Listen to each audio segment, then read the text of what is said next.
What are you talking about on chat roulette? Mostly I answer questions from Ukrainians. What topic can I ask you about? Whatever interests you, just ask. What if I want to ask a question about physics? Does that work? I don't think I'm very competent in that area. It won't be interesting for you. So please name a topic about which I can ask you a question and receive an answer, rather than being told you're not competent. All right, I'll ask you a question in return. No, you don't need to ask me a question in return. I explicitly told you, please specify a subject in which you are proficient, so that I may pose a question to you and not receive the response. I am not competent in this area. Where did you disappear to? Vox Veritatis. Vitaly Alexandrovich, good evening. Good evening. Could you please give me just a moment? I realize you're recording this. I would absolutely love to chat with you, as you are my idol. Given that you are the very person who 3 years ago pushed me into historical knowledge that I hadn't acquired before. I really only have a 6th grade education, and for 3 of those years I was in the hallways for bad behavior. But that's just me exaggerating a little. I will tell you exactly how the events truly unfolded. I'm a Russian Federation citizen from Stavropol Krai and an ethnic Greek who, at one point in time, relocated to his historical homeland, Greece. And there I acquired my education by learning the language. Moving back and forth, simply put, it just wasn't meant to be. I toiled, I worked, I started working at 14 or 15. So my knowledge, as it were, was split right down the middle. Concerning the Russian Federation and regarding Greece, my thoughts were quite jumbled, especially about the language and everything similar. However, at my current stage in life, as a family man, you are truly the individual who propelled me into historical knowledge, to acquire understanding. So, are you going to tell me which history book you read? You don't even have to ask me that. I've already listened to Melchukov. Yes, to be completely frank with you, I will. You are not only the individual who has provided me with knowledge through listening to your videos. I began to fully dedicate myself to learning this, to articulate it convincingly, and to instill it into the minds of my fellow citizens who completely lack the understanding of, well, the facts that you're already intimately familiar with, even more so than I am. I am actively challenging this. And in Greece, God forbid, there are more pro-Russian sympathizers than you could possibly imagine, much more than you can even fathom. One example being... Greece, what region do you live in? I live in the city of Thessaloniki, but in the city of Athens, the capital of Greece, as you know, on May 9th, not only did they carry posters of all those who have passed, but they also carried posters of those they are inviting here. That is, they carried a poster of Uncle Vova and said, Uncle Vova, come to us and become our president, admiring everything that is happening on the territory of Ukraine. I created a channel, a YouTube channel. Now we're together on Just As I Am on yours. You are on mine and on TikTok as well. I am a citizen of the Russian Federation. This is for those who express doubts about me here. I condemn the actions of my country, what my government is doing, and those inhumane individuals who entered the territory of Ukraine and brought about this tragedy. I genuinely and truly regret the actions of these truly deranged individuals. And I have nothing further to say to you all. It's true, I live in Europe, but since 2014, I've made a point of not going there, and I urge all my fellow citizens to do the same. The primary reason I speak here and publish videos, including on my YouTube channel, is to show that Greeks, or rather not all Greeks, concur with what is currently taking place. So, in your opinion, are there a lot of Greeks who actually sympathize with Russia? Yes, Vitaly Alexandrovich, very many. I can tell you that in Greece, and not only in Greece, but also from post-Soviet countries, there are many individuals, even those who move to Greece and gain Greek citizenship based on their ethnic origin, who have not even had a layover in Russia. Yet they devoutly believe in what is currently unfolding, deeply convinced of its truth. But these are repatriated Greeks, for example. Yes, yes. And the local Greeks, or rather the Hellenes, to what extent do they support Russia, if you don't mind my asking? Well, consider this situation. Just look at the situation we have here. There is a significant portion of them who, for various reasons, have either developed a deep hatred for or are adamantly against both NATO and the United States.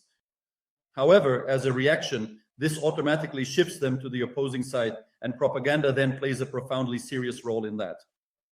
You know, Vitaly Alexandrovich, it asserts that orthodoxy and the Orthodox perspective championed by this nation, they place a particular emphasis in this propaganda precisely on the religious factor. The religious aspect. But where is this religion that Greece, Constantinople shared? Where is this religion that says, thou shalt not kill, thou shalt not steal? Where is it? How did it come to pass that they have their own, a distinct type of orthodoxy? And they refer to it, and he supposedly carries some kind of... But this is nonsense. It's just absurd. You understand that this is simply mind-boggling. So through a religious foundation, they kind of, through that religious basis, they support Russia. Yes. But wait, we're Orthodox too. Today I asked, why is our church silent? Why is the church on Mount Athos silent, where the center is? They have a particular temple there, which is called Saint Panteleimon. And Putin himself flew there in a helicopter, accompanied by all those bearded former KGB and FSB agents. But the undeniable fact is they're pouring so many resources into that place. You understand what's really happening there, and broadly speaking.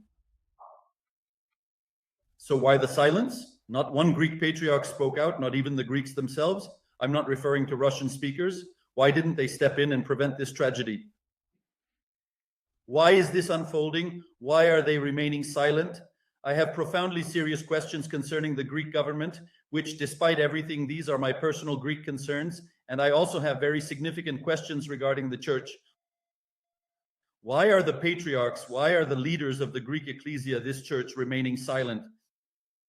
Why has not a single one of them stepped forward to say, stop the war, halt this tragedy in Ukraine? But it's impossible to get through to them. You grasp what's taking place there. Well, but overall, what's your gut feeling? I understand you haven't conducted any sociological surveys. So if we exclude the repatriates or, for example, the immigrants from Russia and other post-Soviet nations who are in Greece, the local Greeks, well, how much do they support whom? Roughly, I understand that.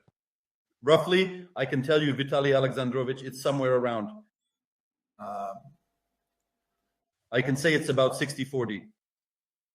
And out of that 60, perhaps 20 support it because of a herd mentality. The other 40 are the ones who... So 60 for Russia and 40 for Ukraine. The religious aspect plays a huge role. Though the vast majority of people there are still part of a herd mentality. You know how it operates. Because truthfully, as I see it, when I engage in discussions with arguments, and I demonstrate that once someone reaches an impasse and their arguments are exhausted, they inevitably just parrot back to me what Channel 1 says. And once they exhaust their arguments from Channel 1, I've developed such a strong immunity and possess so many compelling counter-arguments that I simply dismantle their entire fantasy, both theirs and Channel 1's. They then concede and say, okay, among 10 people, if even one of them picks up their phone and begins to cross-reference information, I feel, well, quite all right. That's because they think if there are a lot of people saying it, then they must be right. This is precisely that moment when people often say that where there are many, they are supposedly right. But you have to read. You really need to read. You have to familiarize yourself with the literature. Okay. And these Russian channels in Greece, are they part of the standard provider packages? How are they accessed? How is that set up? Vitaly Alexandrovich, from the very beginning, when the first satellite dishes arrived, they were installed for those. Well, for those Greeks who had come from post-Soviet countries. I realized that when my parents arrived at that very moment, they were my age when they relocated. And overall, because of the language barrier, it was comfortable for them to listen to that stuff. So they basically had no reason to disbelieve what the state channels were broadcasting to them. But do the local Greeks watch what Channel 1? No, we have... In Greece, we also have channels, specific channels, that are directly associated with the ongoing situation. Yes. Russia. You know, we still have ships that continue to transport oil from that region through the Black Sea, and they're simply re-registering everything. Well, it's only natural. They will certainly face accountability at some point, but that's just the way things are. I see. Thank you for the information. At least name your channel so people are aware. Awakening Conscience, that's what it's called. I awaken my fellow citizens' conscience. Got it. Awakening. Thank you for your work. Thank you, Vitaly Alexandrovich, sincerely. I wish you victory. I wish you all the most beautiful things in life. I started learning Ukrainian so I could speak to Ukrainians. At least a couple of phrases that I utter demonstrate my admiration for your brave warriors who are protecting their homeland. Not everyone possesses the ability for such courage, especially in these times. All the most beautiful things. Have a pleasant day. All the best. Take care of yourself. You can post this, Vitaly Alexandrovich, no problem. With pleasure. All the best. Hello. Hi. Oh, the famous so-called Ukrainian historian? Why so-called? Do you have any arguments that I'm not a historian? Which ocean did you dig out? I don't know. He's a pseudo-historian. No, they. He has a tiny particle of truth, and the entire rest of it is nothing but a complete fabrication. All lies. Please give me an example of my lies. Honestly, did you even dig the sea? Don't curse. No, I won't. He seems all right. Pass on. So, did you dig up the sea or not? Please give me an example of my lie. I'm listening. Please, give me an example of my lie. I'm listening. Oh. Right now, every one of you... So you're just a windbag? Got it. You talk nonsense. So you're a windbag? Got it. No. Yes. Please provide an example. I will wait. Please give an example. I'll wait. Now, you were saying something earlier, weren't you? Wait, give it here.